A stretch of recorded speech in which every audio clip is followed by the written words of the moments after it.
T-minus 20 seconds.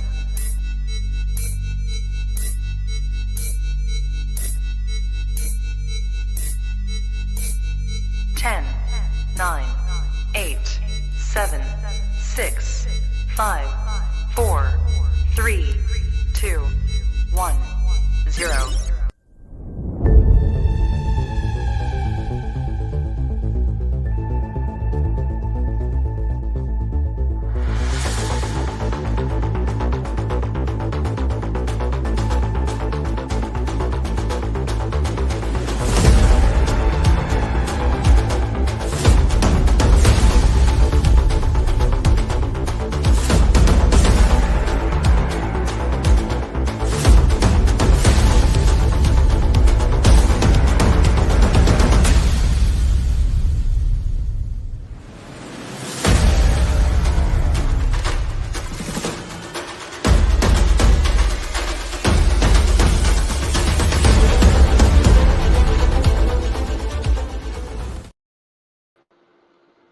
Ladies and gentlemen, it is week 3 of college football. You're going to hear a lot of talk today about how this is not the strongest week in college football because there's not a lot of ranked matchups, not a lot of good matchup in people's eyes. We're going to change your mind. We have 14 games we're going to talk about later, make picks on. I think this is an awesome slate of college football. All football is good football in the eyes of me, but we're going to talk all about it. Get you ready for what I still think is going to be an exciting week 3. There's going to be a ton of fun matchups. We're excited to get into it. Slade, how you feeling today? I'm feeling great. Very hot, but I'm feeling great. Slade is down in sunny Florida. It's actually I'm still up here in North Carolina. It cooled off yesterday. This is the first Saturday up here. It's started to feel like fall. Not 95 degrees today. Not 98% humidity. Nice. I think right now it's a crisp 65 degrees. It feels great up here, so I'm not complaining. So I'm sure even further up north with everybody watching in Pennsylvania and all that fun stuff. This is definitely one of the first Saturdays that feels like fall, and so yeah. It makes us even more excited. We have a lot to talk about. We're going to start in the SEC. We're going to talk about Alabama today. They lost to Texas last week at home. The first time they lost at home under Nick Saban in a very long time, since 2019. So a lot of people are concerned. They think the sky's falling in Alabama. I was disagreeing until yesterday when they announced Tyler Buchner was going to be the starting quarterback. Then I got a little concerned. But regardless, there's a lot of concerns about Alabama's program as a whole right now and how their team is operating this season. What do you think the biggest issue is that Alabama is facing right now? Yeah, I mean, I think it goes down to their offense is operating at like a B-level mentality compared to the normal A that we see.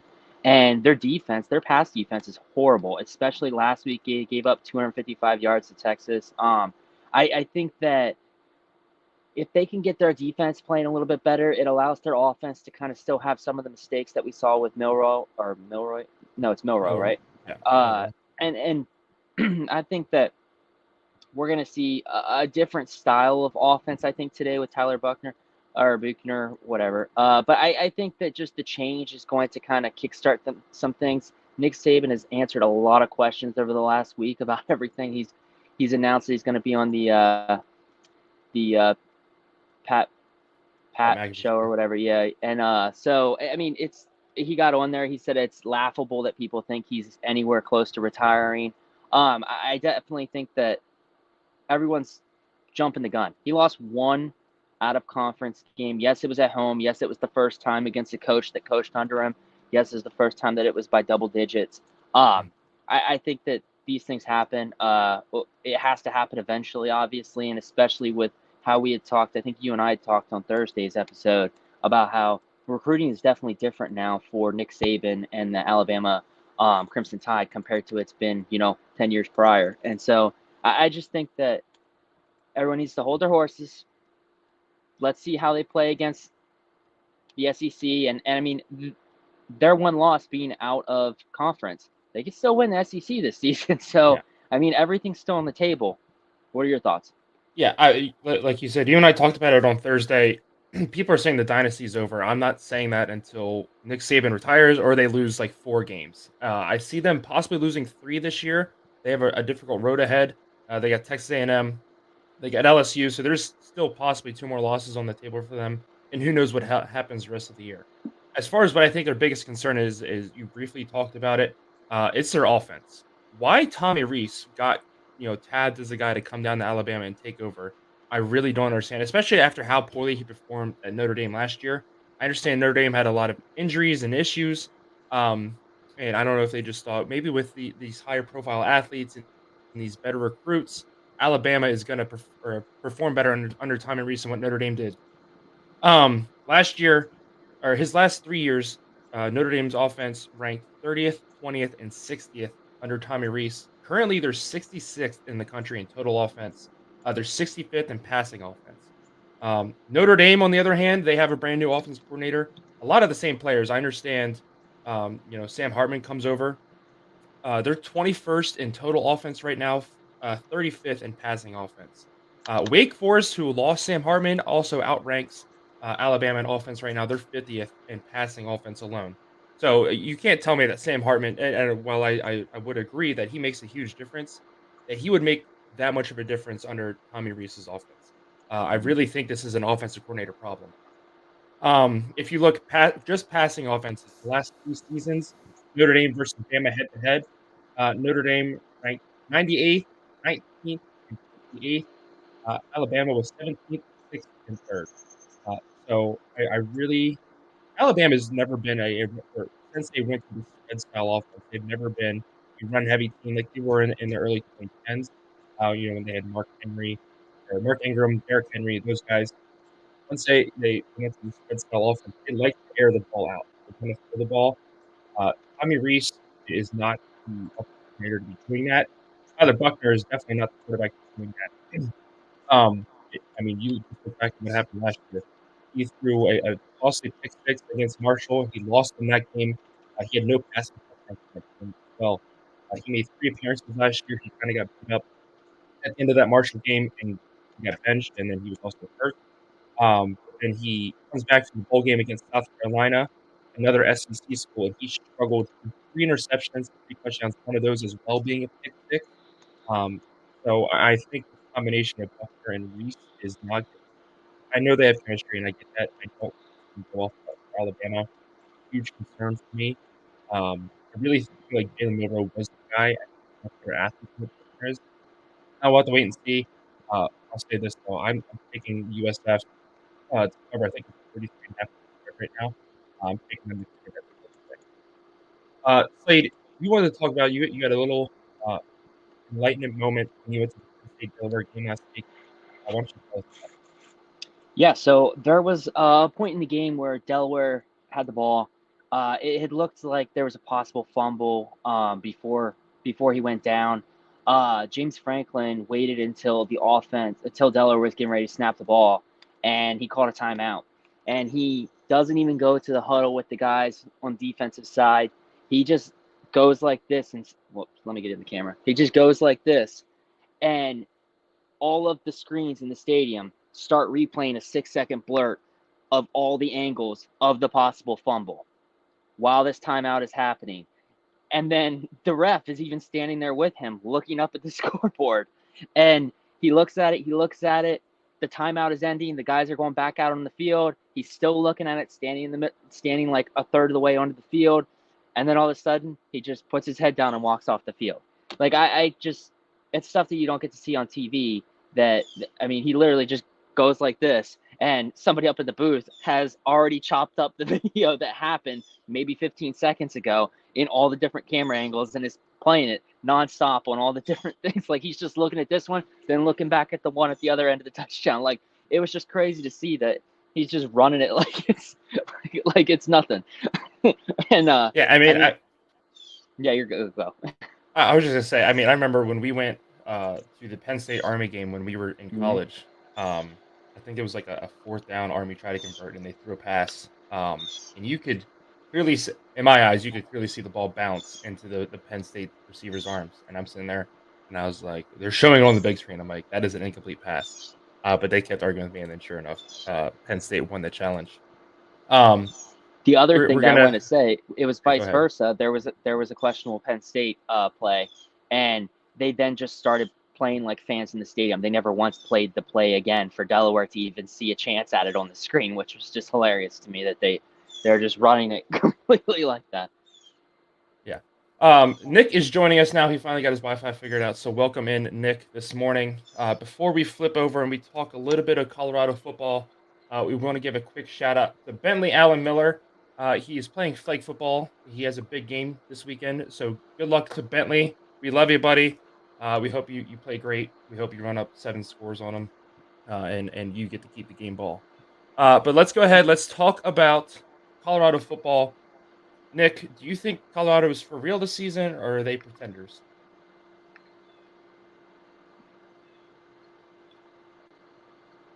Slade, we'll have you go first while Nick figures it out.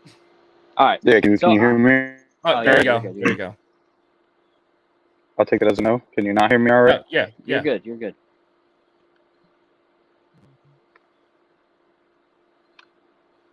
Am I just laggy? Yes. Okay, all right. Yeah, it's all kinds of issues this morning, like top to bottom. Anyway, sorry. I just bring up my notes and I got to finally figure it out. Yeah, so I just want to start out saying I love Coach Prime. I love in terms of contenders, as in contending for a national championship, contending for even making the playoffs, or even just a Pac-12 championship. I have to say that at this point in the season, I think they're contenders. The reason I say that is they look great right now. They have a 6-game stretch where they play. This is based off of current rankings at 13 Oregon, at home versus number 5 USC, at 24 UCLA, and at home versus 16 Oregon State. And as exciting as they've been to watch, and as good as they've looked, that is a very tough stretch for a team that is in their first year together. So I have a hard time seeing them come out of that, undefeated with a chance at anything. Again, I love watching them play, but just trying to be realistic here, I don't think they make it through that stretch undefeated. So, what are your thoughts on Colorado?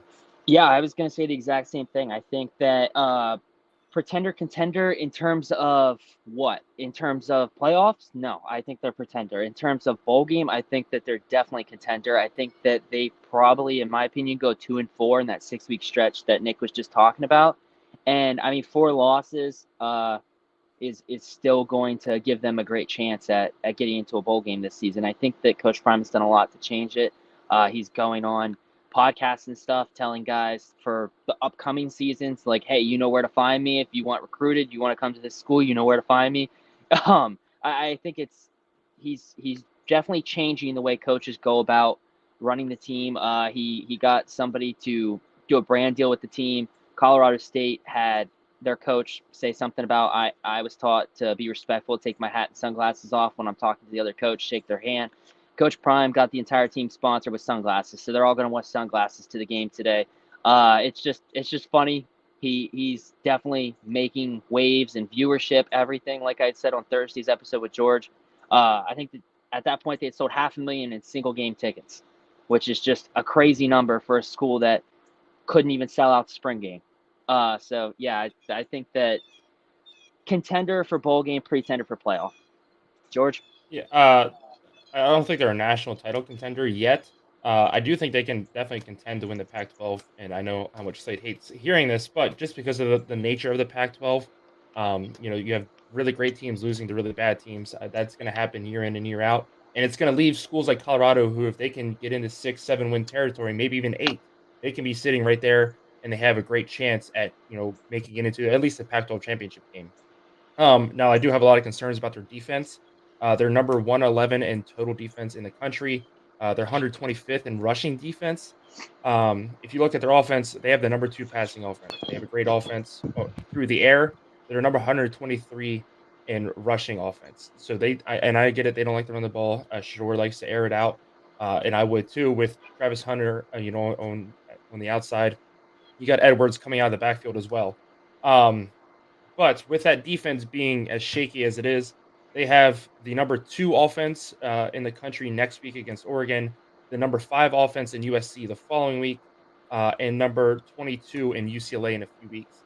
And like Nick had said, they have 6 ranked opponents. 2 of them are at home. The other 4 are on the road. It's definitely going to be a difficult, task. I think this is the most difficult part of their schedule. We've seen how good the Pac-12 is to start the season. And I think they can win 3 of those ranked opponents left. But I don't think it's going to be enough to get them into the playoffs or anything like that. But again, they could absolutely be sitting in the wings waiting and seeing what happens as the rest of the schedule shakes out. They avoid Washington, and that's huge for Washington as well. And I think that creates it's one easier thing for Colorado to overcome this season. But yeah, in the terms of contending for a national title, they're definitely not there yet. It'll take another 2 or 3 years, I think, for Prime to get his full system in there. Now it helps that he had all but 3 guys leave last year. And he basically started from scratch. But I think this is still going to be a big adjustment team wise for Colorado moving forward. Our game of the week this week is going to be Minnesota at UNC. So we just want to take a minute and go over the matchup and get you ready for everything you need to know for the game of the week. This is the first ever time these teams have played each other. They've never met in a bowl game or any other um, regular season game. So, Slade, I'll start with you. What do you think is the key to the game for either school today? Yeah, I think it's offense. I think it goes down to the quarterbacks for this. I think Minnesota has kind of had mediocre play out of their QB, and then I think Drake May. I mean, he's 2 touchdowns, 2 interceptions on the season. I think he's definitely got to step it up. They've been relying heavily on the run game, in my opinion. I mean, I think that they've got 250 rushing yards in 2 games. I think that it definitely is going to come down to which quarterback is able to capitalize and not be the one that's causing problems with picks and stuff like that. I think that's where my eyes are going to be for both teams here. Nick, what about you? Yeah, so to build off of what's a little bit, I think it comes down to UNC's offense versus Minnesota's defense. UNC has to be efficient with the football, has to be able to move the chains. Minnesota is going to do their best to limit the big plays, and then Drake May specifically needs to be able to protect the football. Like Slade said, 2 touchdowns, 2 interceptions. When you're talking about somebody who had a good season last year, didn't quite get to where people thought he would, but they had high expectations for him this year. He's going to have to take care of that football. And then on the Minnesota defensive side, again, limit the big plays and just be sound on defense. Make UNC march up the field.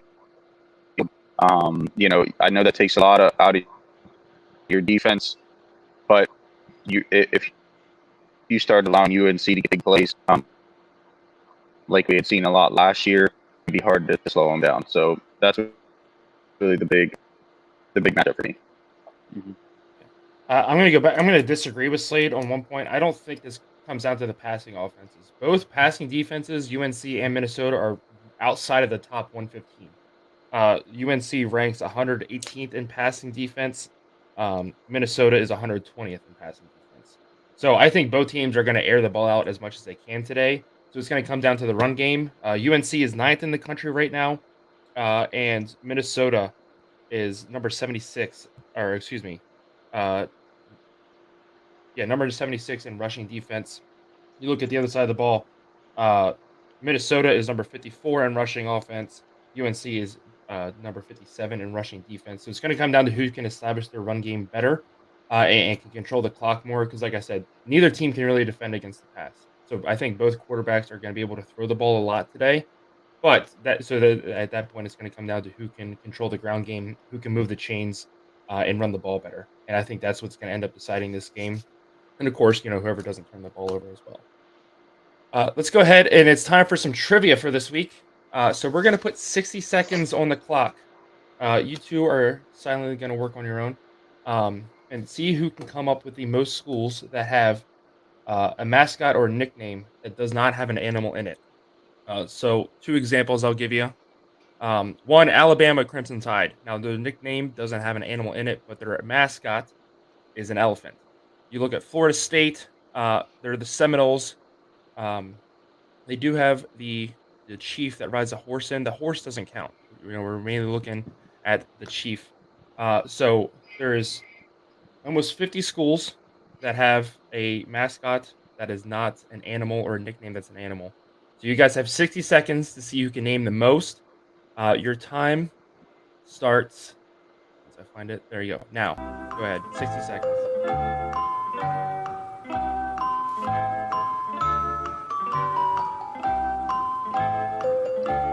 It's terrible. I thought of one, and I'm already lost.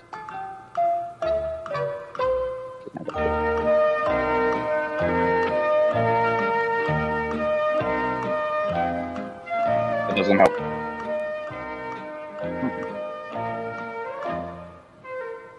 Some fun facts about mascots. Did you know they get a full ride scholarship for the college that they're a mascot of? No, I did not. Oh, yeah. They should. So what? Every Saturday.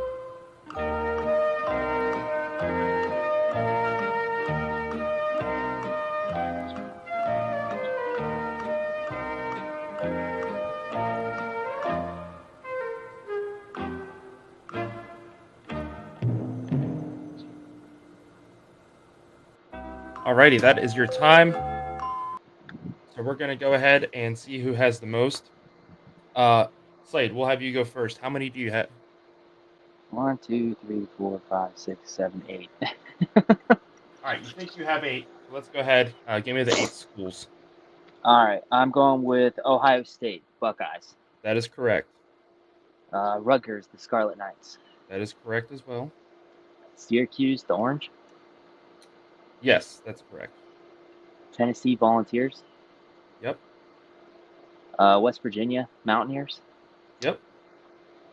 Okie State. Yep. Sooners, Oklahoma. Yep. New Mexico State. Yes, that is correct. So you have 8. Nick, how many do you have? All right. So I'll start off. I have Ohio State, Oklahoma State, and Oklahoma as well. Okay. And then I have Duke. That is correct. USC. Yep.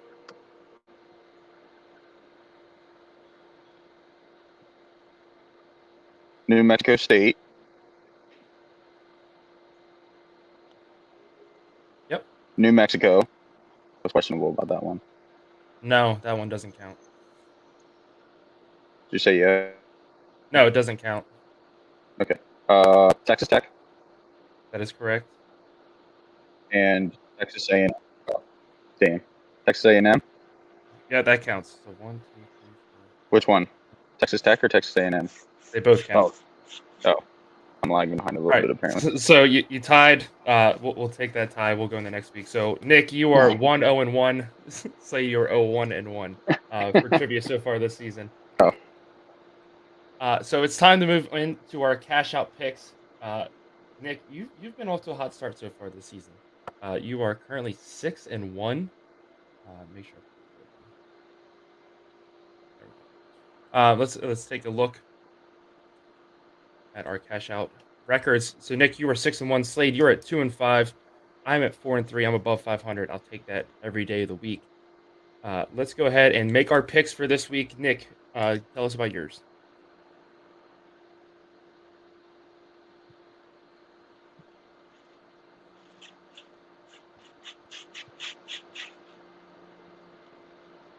All right, yeah. So up first, I have Bowling Green plus 40.5 against Michigan. Michigan hasn't even scored 35 points yet this season. Let alone, scored 35. I don't know if I said 35 or 45. Let alone 40 points, and let alone cover a 40-point spread. So why not go Bowling Green? And then for my second one, I have Indiana plus 10.5. This is an Indiana team that held Ohio State to 23 points, and I think their offense is more than capable of scoring 10 more against Louisville. So I think this one is a good choice here. Ready. Slade, what are you doing this week with your cash out picks? Get you back on track. I'm not paying anything towards any of this, but I went with San Diego State plus 25 to cover the spread in their game, and then just to try and mess with Georgia a bit, I went Hawaii, Oregon over 68.5. I think both offenses are very good, so I hope that this is something that can hit. I also personally want Wyoming, Texas to go over 48.5, which I think probably has a better opportunity than the Hawaii, Oregon game. But, don't bet my stuff. Looking at my picks for this week, I went with Kansas 28.5 point favorites. They're are on the road. This is going to be a late game at Nevada. Nevada just lost to an FCS school 33-6. Uh, they have given up a lot of yards. They gave up 463 yards last week, 313 passing. Kansas State had 539 total yards in their last game against Illinois. So I think Kansas is easily going to cover the spread. It's going to be a rough night for Nevada at home. And speaking of Illinois, I'm going to take the Penn State Illinois over 49.5. Illinois doesn't have as good of a defense as what they had last year. We've seen that, and it's very evident through the first couple of weeks. Their offense can still move the ball, though. Altmaier is a pretty decent quarterback. They like to run, a spread kind of style offense. I think they're going to be able to score some points against this Penn State defense. But I have Penn State offense with the way it's coming and clicking right now. I'm going to say the score is 35-21.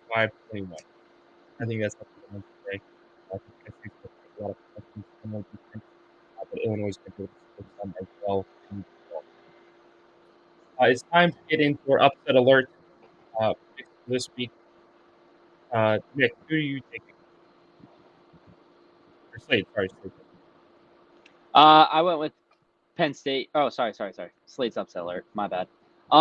Yeah, I went with LSU minus 9.5 Yeah, so, against Mississippi State. Oh, okay, go ahead, Slade. No, you're good.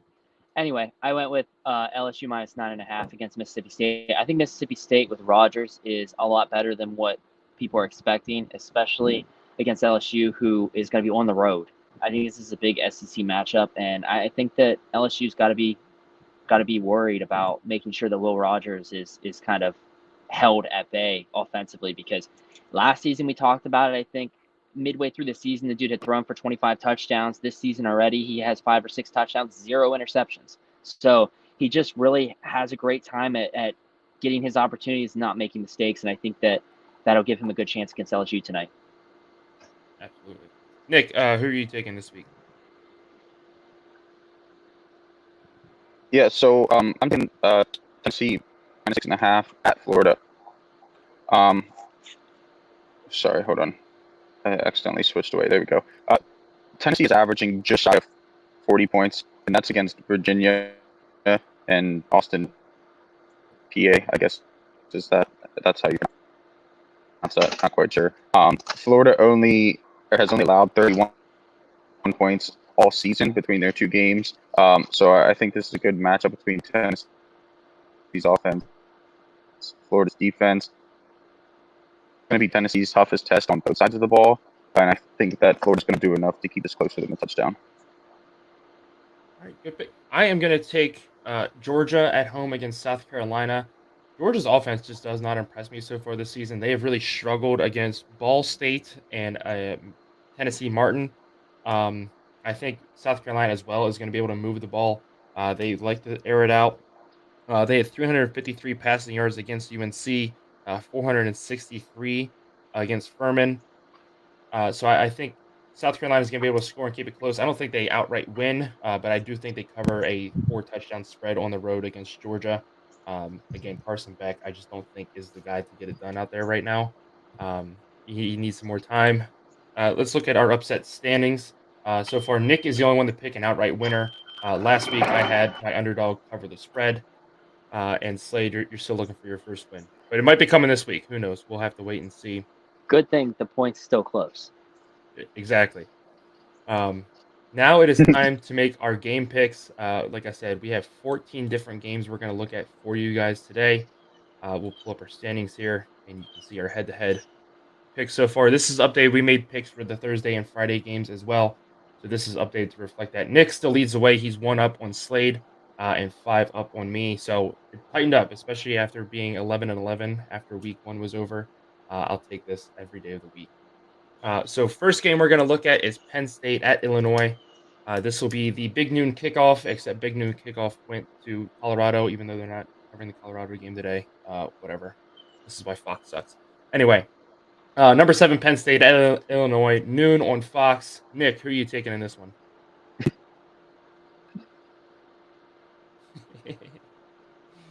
Slade, what about you? That's all I got to say, I'm going baby. with the same thing. Penn State.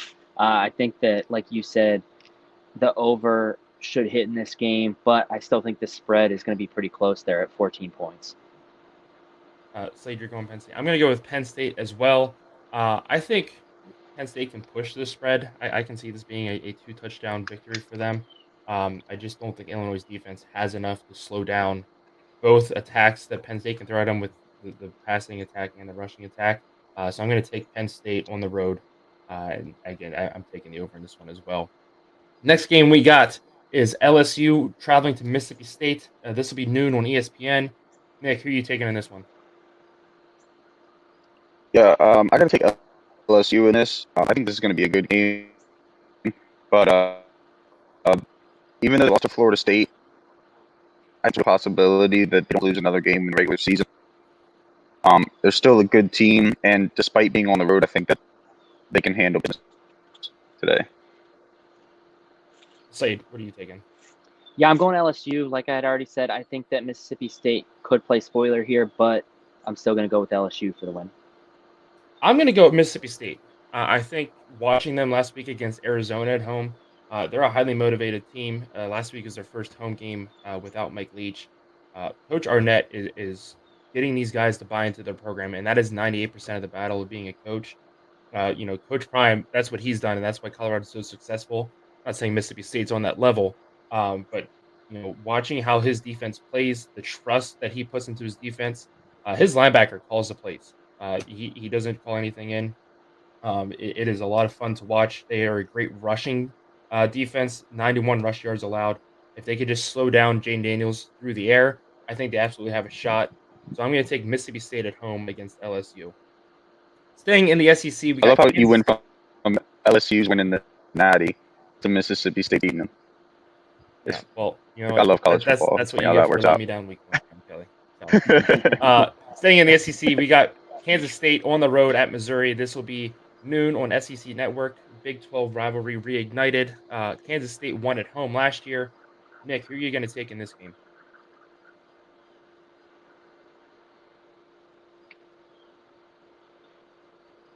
Yeah, got to take Kansas State. This was an easy decision for me, but I do want to say that Missouri, while it might be slow and I'm sure awfully painful for Missouri fans, I think they're creeping up in the right direction. So hopefully in the next couple of years we'll be able to pick Missouri for a win or two. Slade, who are you taking? Yeah, I agree. I'm going with Kansas State. I just think that they're going to have the better offense in this game, and I think that's kind of what really helps them power through at the end of the game, fourth quarter. I agree. I don't think Missouri's offense is anywhere on the level that Kansas State is, and Kansas State's defense shut down a really potent Troy offense last week.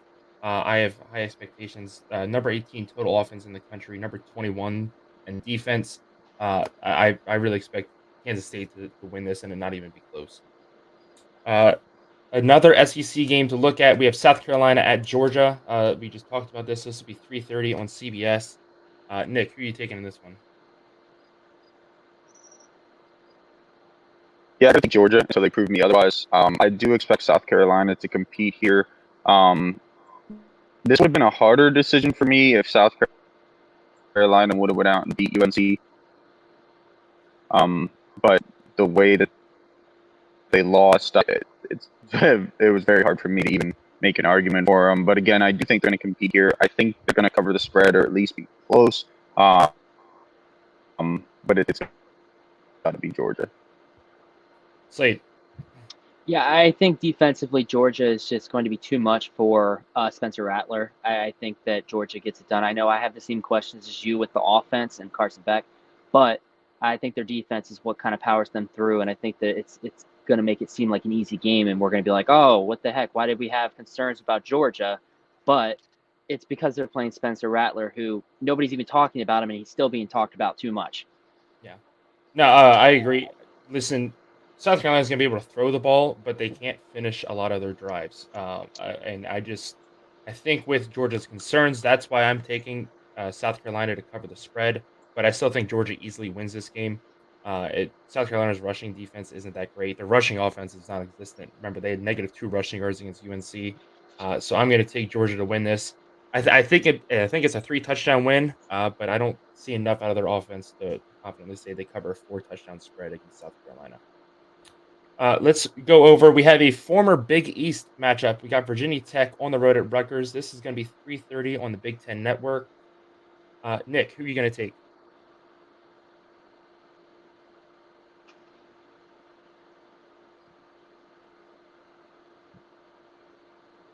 So I had switched this. What was it last night? I think I texted you. I got to go with Rutgers. Their defense has been stout so far this year.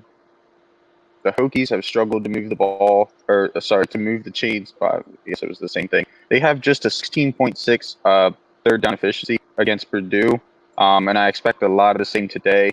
If you can't score, or you can't score if you don't move the chains, so I think Rutgers is going to come out on top. Slade. Yeah, I think Rutgers is going to be able to have a great start to their season, and I just think that they're really outmatching Virginia Tech in this game. I think the 7-point spread is pretty perfect. I think it's going to be really close, and down the stretch, they're just going to end up getting a stop and that extra touchdown. I was back and forth on this game all week, even doing research last night. I was like, I don't know, I can't decide. I really like Rutgers, but I'm going to take Virginia Tech on the road. I still have high hopes for them this season. They looked really good against Purdue, especially after that long rain delay. They just couldn't get anything going in the second half. I think they're going to be determined to have a good showing on the road this week. So I'm going to take Virginia Tech in this matchup today. Next, we got is Eastern Carolina visiting App State. This is the 33rd meeting between these two. This is a huge rivalry that was dormant for a bunch of years, with Eastern Carolina getting promoted to FBS, App State staying FCS. When they played 2 years ago, 2021, they went to the Bank of America Stadium. They sold out Bank of America Stadium. That's how big this rivalry is in this area. I have some friends going to this game today. You have App State coming off that heartbreaking loss to UNC last week. So, Nick, who are you going to take in this matchup?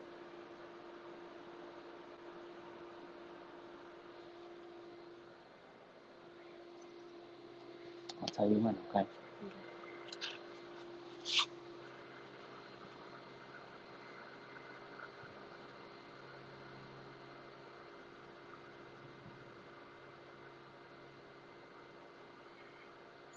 Yeah. So before I make my pick here, I'm going to try to adjust my Wi-Fi to see if we can get rid of whatever the heck is going on here after I make my pick. But anyway, I got to go with App State. I am a bit leery on this pick. Again, rivalry game. App State can compete with UNC and push them to do overtimes, but then they have a tendency to play down to their opponents when they play lesser opponents. I'm not saying East Carolina is a lesser opponent, but I just mean that's kind of inconsistency we get.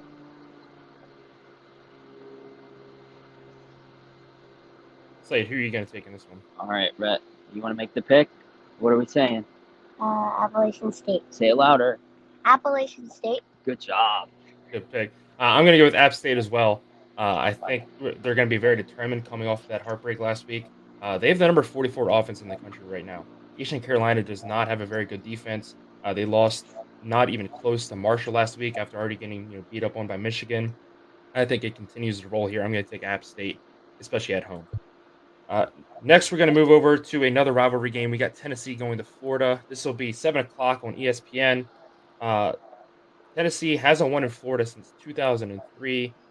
I don't know if Nick can hear me, but he's going to take Tennessee. Slade, who are you taking in this one? Yeah, I'll say real quick just before Nick catches up. I'm going Tennessee. I think that they're going to easily win this game. I think 56 is the over is going to hit as well. So that's what I'm going. I'm going with Tennessee as well. I don't think this is going to be a blowout, though. Tennessee's offense really has struggled the first couple weeks. Their wide receivers can't catch the ball. And I think Florida finds a way to hang around. But at the end of the day, Graham Mertz is their quarterback. He's not good enough to win them this game. Nick, I see your bet. Any thoughts on the Tennessee-Florida game?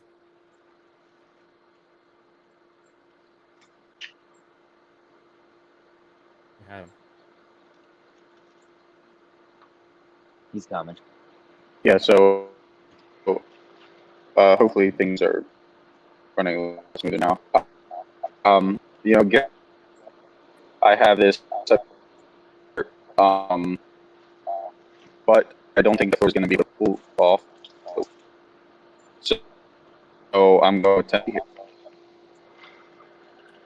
All right. Moving over, we have a Sun Belt and American matchup. We got Louisiana visiting UAB. This will be 7 o'clock on ESPN Plus.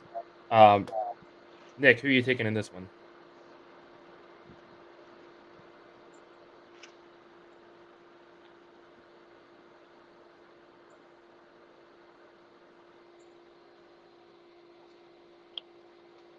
What's that?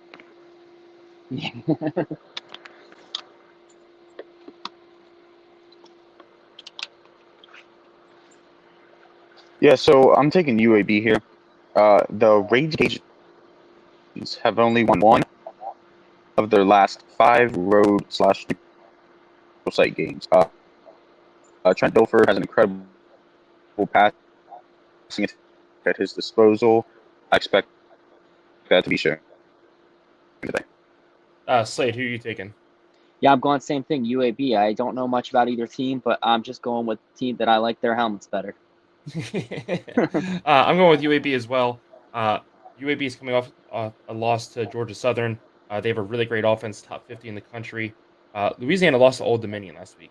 I understand Old Dominion is improving, but I still don't think they're a good enough team to be beating up on teams like Louisiana. Louisiana's really struggled since Billy Napier left. So I'm going to take UAB at home to win this one. Last week, Slade, you took James Madison to cover your spread. They didn't do that, but so they get their first win over a Power Five school. This week they travel to Troy. This will be 7 o'clock on the NFL Network. Nick, who are you taking in this one?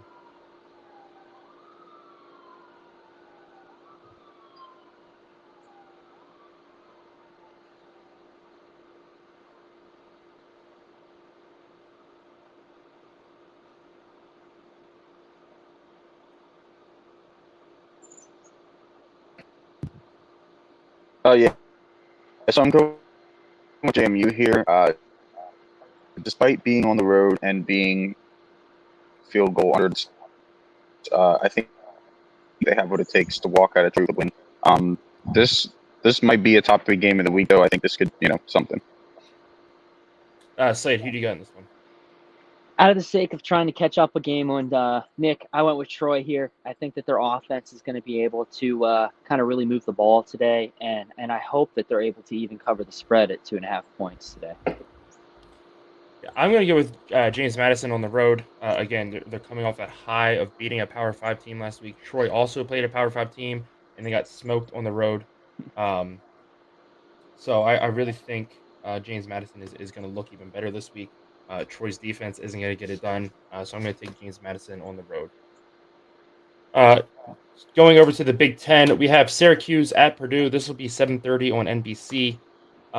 Nick, who are you taking in this?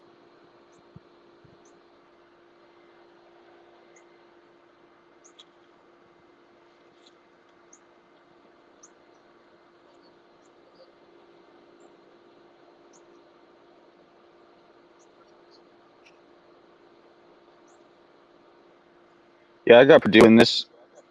Syracuse comes into Purdue as the favorites, but as we've seen with some higher end competition in the past few years, Ross-Ade Stadium is not an easy place to play a night game. Purdue's defense has been mostly strong and efficient. I expect a relatively low scoring battle, but I think Purdue is going to use the crowd to squeeze out a win. Slade, who you got in this one? Yeah, I'm going Purdue as well. I think the same exact things. I think it's a home game for them. I think it's going to be very close, but I think the home atmosphere is what gets them the win today. I think Syracuse is just a little too much for Purdue to overcome. They're still trying to work this offense out. I understand last week was really wet, sloppy conditions. It was difficult to get anything going, but I really feel confident in what Syracuse is doing. They like to start their season strong and then fall apart at the end. It looks like that's what they're going to do again this year. So I'm going to take Syracuse on the road at Purdue. Backyard Brawl is back. This is the 106th meeting between the two schools. This will be 7:30 on ABC. Nick, who do you got?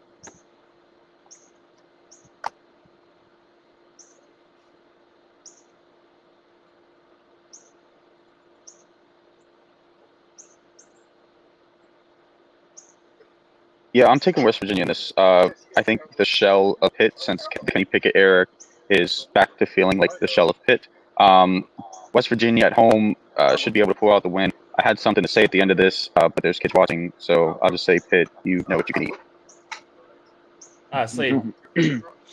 Yeah, I'm going with West Virginia as well. I thought that they played a lot better against Penn State than I expected. So I kind of think that when there's these kind of head-to-head battles that they should play very close against, I think that they're going to be able to squeak out the wins against these teams, having played very good for the team that they have against teams like Penn State.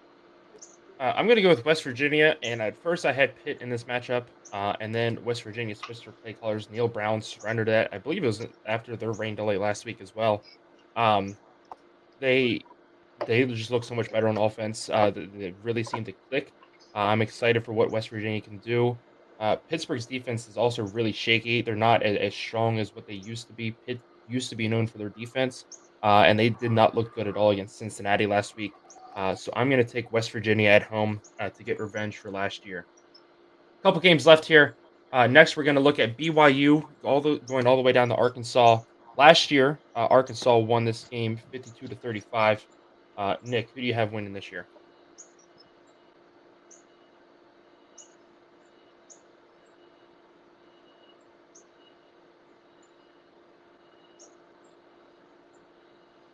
Yeah, so I'm taking BYU, and I think that's going to give Slade a chance to make up a game on me here. It's had my depth this morning.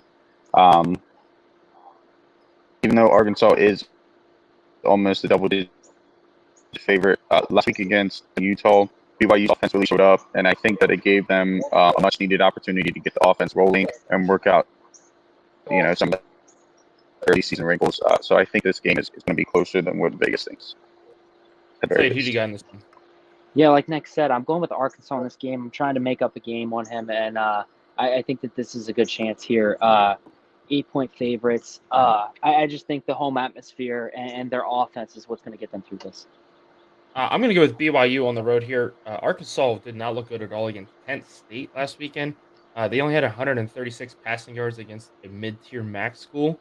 BYU also has a really good rushing defense. They've given up 122 yards through 2 games so far. So I think BYU's defense is enough to put them over the top in this game. So I'm going with them on the road. We have another rivalry game this week. New Mexico State and New Mexico are playing for the 113th time. New Mexico leads the all-time series 73-34 with 5 ties in there. Nick, who are you taking in this matchup?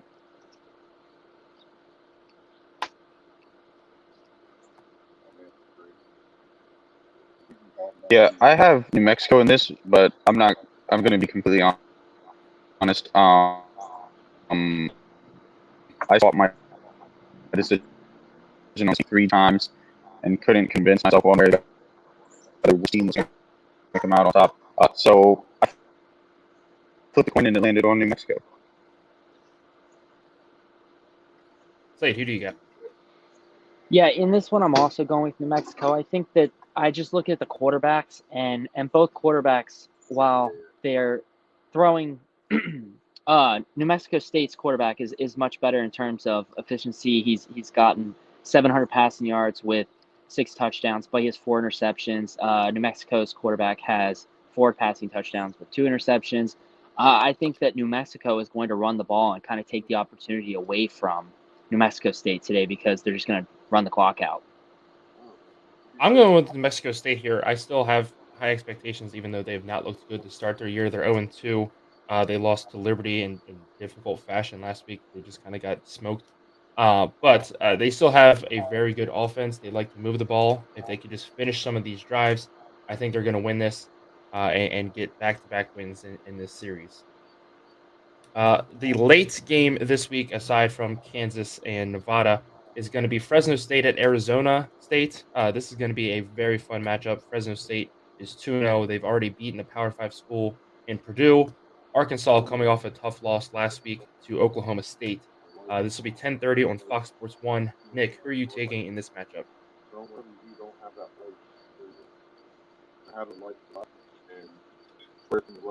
Yeah, so I was half asleep while I was getting these notes. I forgot to put them into like my actual notes separate from our stuff, but I believe that I took Fresno State.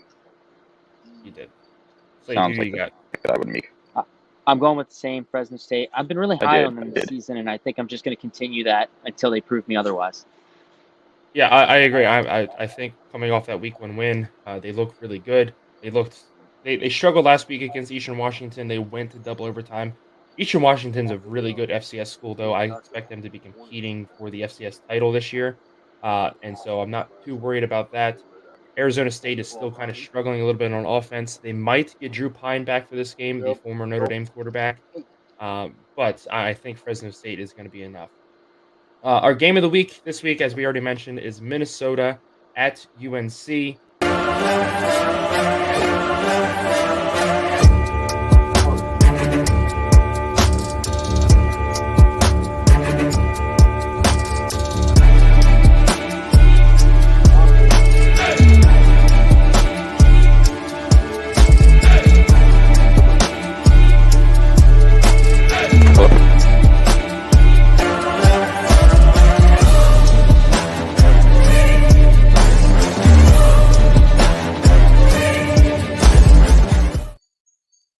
This is going to be a great matchup today. This will be 3:30 on ESPN. Nick, who are you taking in this matchup?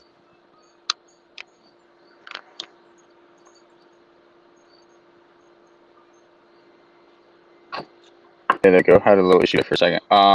But I got to go UNC. Quite struggling to put App State to bed last week as usual, as per the last 2 years. UNC has big advantages in this game. It's not going to be easy against a well-coached Minnesota team. I think they should be able to answer. Slade, who are you taking in this matchup? I'm going UNC as well. I had said about how I think that QB battle is going to be the thing. I also think UNC's ground game is going to be what kind of pushes them into a big win here, I think, today. Yeah, I agree. I mean, they looked shaky last week against App State, but that's an underrated rivalry game. UNC is glad that they don't have to play App State anymore. Mac Brown said so. I think UNC is going to be determined to show that they are still contending, not just for the ACC, but a possible playoff spot if they can get the ball rolling here. They really want to get their offense going. I expect them to throw the ball a lot more this week. Again, like I said, Minnesota's pass defense is not the greatest, so I think Drake May is going to want to sling it. But I think UNC's rushing game is what's going to make the difference here ultimately. That'll do it for Out of the Tunnel to get you ready for week 3. We thank you all so much for joining us as always. We hope you had fun. We'll be right back here next weekend. And don't forget to join us Thursday morning. We release our weekly podcast, Blitz Boys. Slade and I talk. We wrap up the previous week. We talk about the Thursday, Friday games. We do a little drafting as well. It's a lot of fun. So make sure you guys come over there and join us. Thank you all so much again, and we will see you in the next episode. See you Thursday.